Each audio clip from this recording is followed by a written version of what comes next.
Yeah, I know there are like 1,000 unboxing videos of the new Samsung S21. This one's only slightly different because I wasn't able to get my phone through Sprint, so I actually had to go through Samsung to get my phone.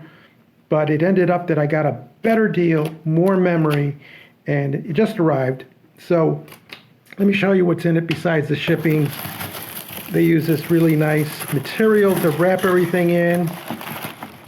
You get the smart tag, which was part of like a rebate they offered. And supposedly, you attach this to something and within a certain distance, you can use your phone to find it. The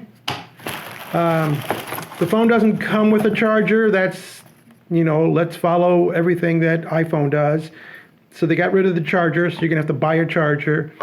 They did give you enough rebate money that you could actually buy one of them.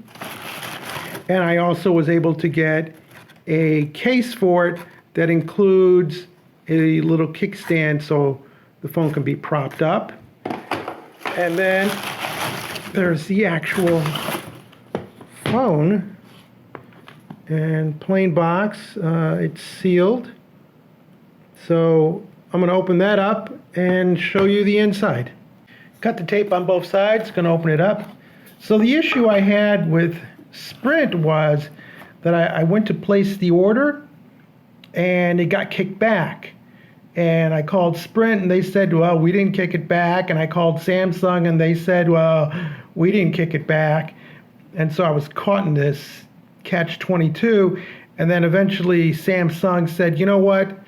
We'll sell you an unlocked version. And I said, no, that's going to cost me more. And they said, no, we're going to give you a promo coupon so you get the deal. And the promo coupon ended up being better. So even though I had less of a rebate, I was able to, get this stuff and still come under the price of the 128 gigabyte.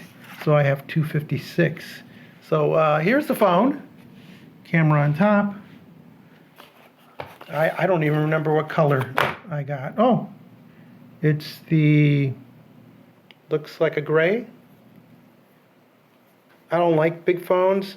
And this is just on the edge of being too big for me because I come from a Galaxy S7, which is starting to show its age, but I do like its size.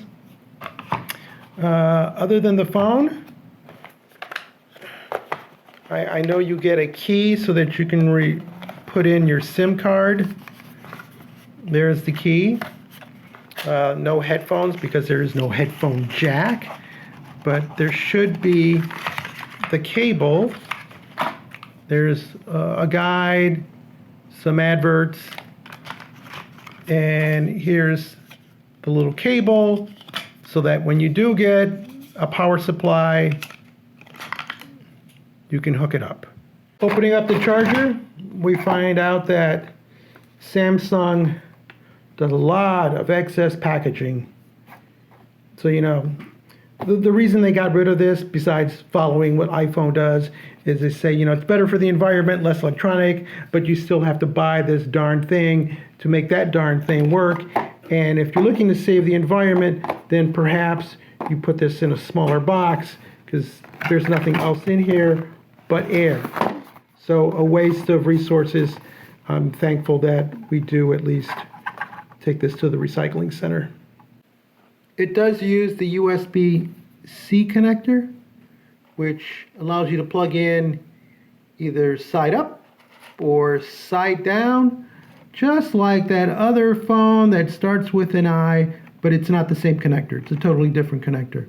But that makes it just easy, especially in the dark when you're trying to plug in your phone. You don't have to worry about which way to put it in. I'm assuming this comes with some kind of charge already on it. We're going to plug in our 25-watt charger using the USB-C connectors, and it is now charging. I'll let it run for probably 6 or so hours or until it says 100%, and then I'll fire up the phone. Hopefully I can just swap the SIM card from the S7 into that. And we'll see how that installation goes, because of course I'm dealing with Sprint. What we're looking at here is the SIM card from my S7 and a SIM removal tool. And what happened was I called T-Mobile, which now owns Sprint, and they said, yeah, you may be able to move that into the new phone, but you probably still need to come in. And they said, actually, if you come in, we'll probably be able to upgrade you to a better SIM card. So I went to the T-Mobile store. They actually replaced the SIM card.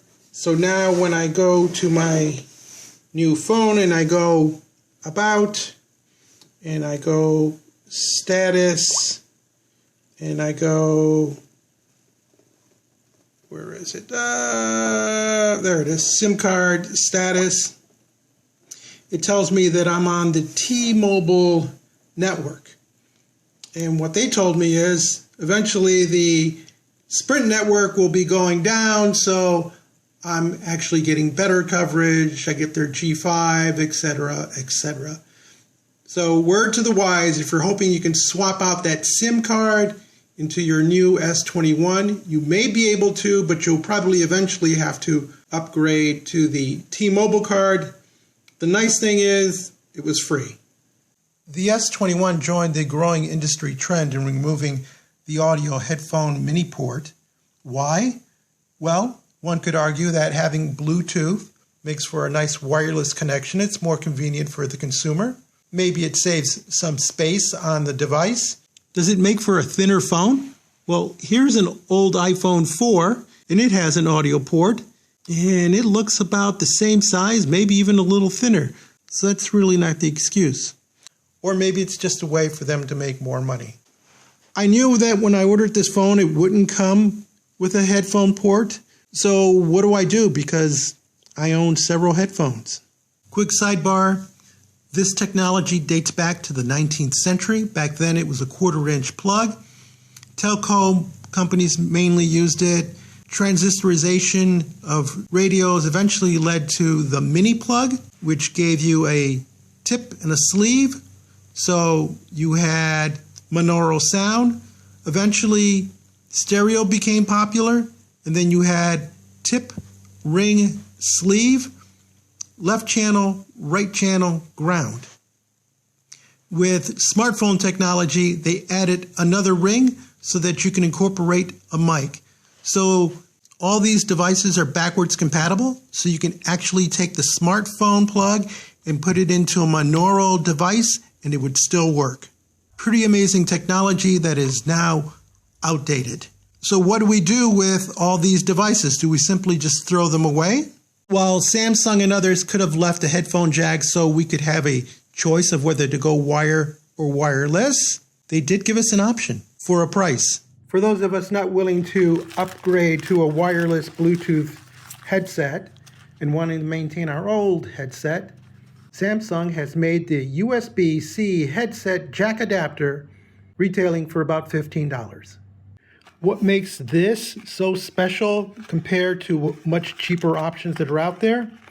Well, according to Samsung, their smartphone doesn't do analog audio output anymore.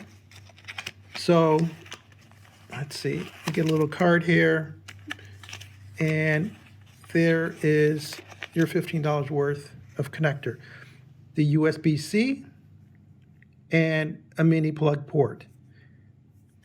Supposedly the difference is that there is a D to A converter, digital to audio, that will allow your Samsung S21 to work with your old analog audio headphones.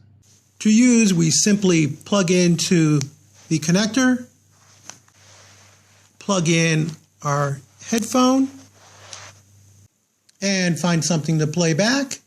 Due to copyright restrictions, we can't play any music. So what's happening here is that it's a digital signal that's coming out of the smartphone. It's being converted by a D to A into analog that the headphone set can actually use.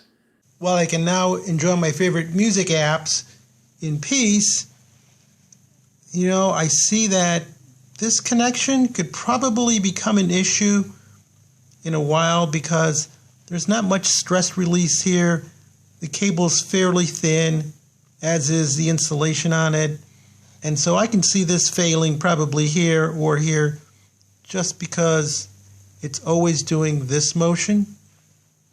So my $15 investment will probably be short-lived. It's probably designed so it doesn't last all that long. So eventually I will have to upgrade to some Bluetooth battery technology that I always have to be recharging. On the positive side, it does do exactly what it says it will do. Converts that digital audio to analog so I can repurpose my headphones, earbuds, and enjoy them for hopefully years to come. If you found this video interesting or useful, give us a thumbs up, leave us a comment, join the subscription team, and as always, thank you ever so much for watching.